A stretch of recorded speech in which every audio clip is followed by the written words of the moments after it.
नमस्कार दोस्तों। जैसे ही स्टॉक मार्केट थोड़ा ऊपर जाता है, कोई ना कोई बैड न्यूज आ जाती है और मार्केट फिर से गिर जाता है। जैसे देखिए ना, आज इंडियन मिलियनर गौतम अडानी जी के ऊपर अमेरिका ने गंभीर आरोप लगा दिया है, जिसके चलते उनके कंपनी के सारे शेयर्स आज गिर गए हैं। ऐसे ही लगता है कि गौतम अडानी जी के ऊपर से संकट के बादल खत्म ही नहीं हो रहे हैं, क्योंकि पिछले 2-3 साल से हम देख रहे हैं कि कहीं ना कहीं से गौतम अडानी से रिलेटेड कोई ना कोई बुरी खबर आती रहती है और ऐसे में उनकी कंपनी के जितने भी शेयर्स हैं उनमें आपको जबरदस्त गिरावट देखने मिलती है। अब आज की बात कर ले तो इंडियन स्टॉक मार्केट में गौतम अडानी जी से रिलेटेड जितने ही शेयर्स हैं उनमें बहुत बड़ी गिरावट हुई है। इनफैक्ट लोअर सर्किट भी लग चुका है। लगभग सारे के सारे शेयर्स रेड में दिख रहे होंगे और इसका सबसे बड़ा रीजन है कि अमेरिका की गवर्नमेंट ने गौतम अडानी के ऊपर धोखाधड़ी का आरोप लगाया है। जैसे भारत के अंदर सेबी होती है, वैसे ही जो अमेरिकन रेगुलेटरी है उन्होंने कहा है कि गौतम अडानी ने यूएस सिटीजन्स को धोखा दिया है, उनके साथ फ्रॉड किया है। चलिए डिटेल में जानते हैं आखिर ये पूरा मामला क्या है और यहाँ कौन से फ्रॉड की बात चल रही है।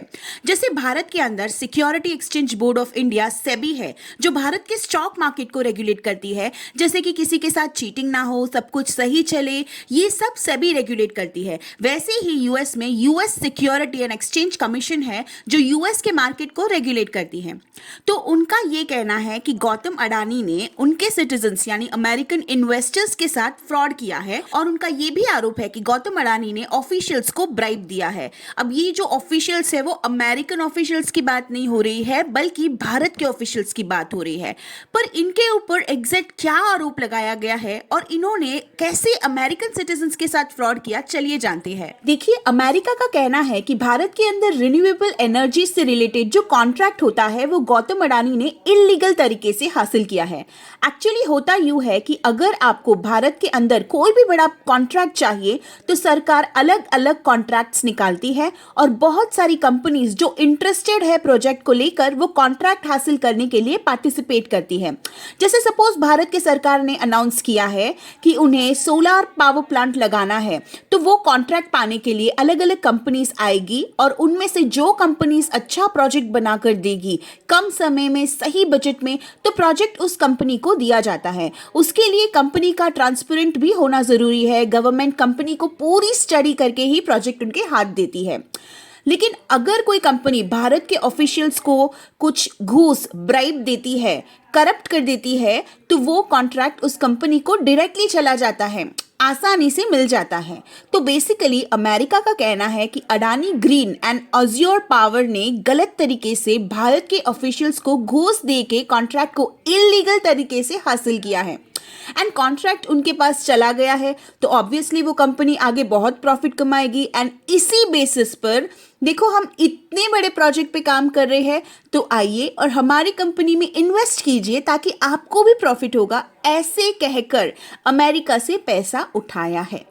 अमेरिकन्स का आरोप है कि गौतम अडानी ने इल्लीगल तरीके से प्रोजेक्ट को तो पा लिया, अब उसके ही बेसिस पर अमेरिकन इन्वेस्टर्स से पैसे उठाए बॉन्ड्स के जरिए से। तो अडानी ग्रुप ने अमेरिका में बॉन्ड जारी किया था ताकि वो अमेरिका में बॉन्ड इशू करके वहां के इन्वेस्टर्स से पैसे कलेक्ट कर सके, सिर्फ इस बेसिस पर कि भारत में उनको बहुत बड़ा प्रोजेक्ट मिल गया है। और इनका ये भी कहना है कि अडानी ग्रुप और दूसरी कंपनीज ने टोटल $265 मिलियन की घूस दी थी इंडियन ऑफिशियल्स को कॉन्ट्रैक्ट पाने के लिए। ये हुआ है 2020 से 2024 के बीच में और ये घूस देकर अगले 20 सालों में $2 बिलियन प्रॉफिट अडानी ग्रुप कमा सकेगी। और साथ में ये भी आरोप है कि गौतम अडानी और अज्योर पावर उन्होंने मिलकर अमेरिकन इन्वेस्टर्स से $3 बिलियन लोन उठाया है। मतलब आपको समझ आ गया होगा कि ये जो $3 बिलियन है वो गौतम अडानी की कंपनी को कैसे और क्यों मिला और अमेरिकन इन्वेस्टर्स ने वो क्यों दिया। इसलिए दिया बिकॉज उन्होंने दिखाया था कि हमें भारत में बड़ा कॉन्ट्रैक्ट मिला है। मान लो अगर ये कॉन्ट्रैक्ट गौतम अडानी को नहीं मिलता तो क्या अमेरिकन इन्वेस्टर्स फिर भी उन्हें इतना सारा पैसा दे देती?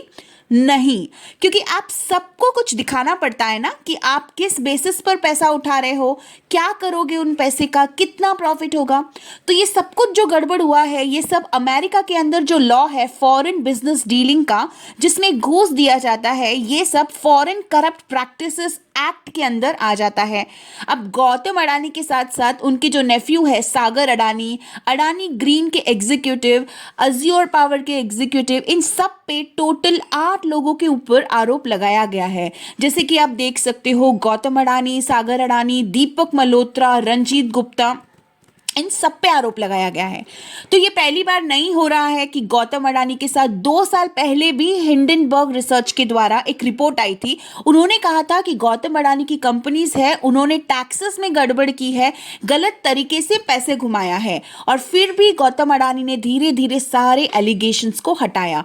लेकिन उस टाइम पे भी अडानी ग्रुप के शेयर्स लगातार गिरते जा रहे थे। जैसे आज अडानी एंटरप्राइजेस 3000 के आसपास था और वापस 500 से गिरा है, तो उस टाइम पर वो 1000 पर आ गया था, लेकिन धीरे धीरे उसने काफी अच्छी रिकवरी दिखाई थी। अब ये सब हुआ है तो इसका इंपैक्ट आपको स्टॉक मार्केट में जरूर दिखेगा। जैसे सारे अडानी ग्रुप के शेयर्स में गिरावट देखने मिल रही है, और जो पीएसयू बैंक है जिन्होंने अडानी ग्रुप को पैसा दे रखा है लाखों करोड़ों में, उन सबके शेयर्स में आपको इंपैक्ट देखने मिलेगा। उम्मीद है आपको वीडियो क्लियरली समझ में आ गई होगी, और ऐसे ही और वीडियोस के लिए चैनल को सब्सक्राइब जरूर कीजिएगा। धन्यवाद।